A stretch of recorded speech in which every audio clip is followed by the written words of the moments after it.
CPM Unakoti জেলা কমিটির সম্পাদক কৃষ্ণেন্দু চৌধুরীর অভিযোগ, গোটা ঊনকোটি জেলার শাসক বিজেপি ভোটকে প্রহসনে পরিণত করেছে।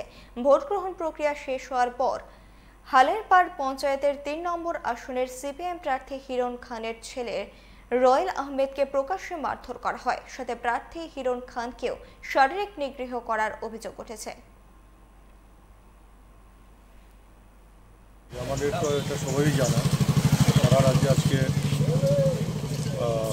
29% ত্রিস্তর পঞ্চায়েত দিতে পারেনি। কেন পারেনি এটা সবারই জানা।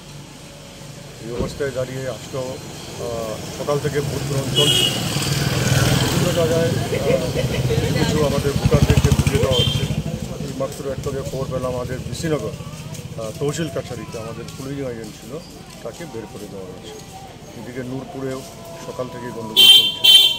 কুমারঘাট ব্লকেও 82 মাইল রাজনগর পঞ্চায়েত এবং কাঞ্চনবাড়ির দিকে একটা পঞ্চায়েতে সেখানেও গণ্ডগোল চলছে এবং আমাদের পুলিং এজেন্ট সহ ভোটারদেরকে বাধা দেওয়া হচ্ছে।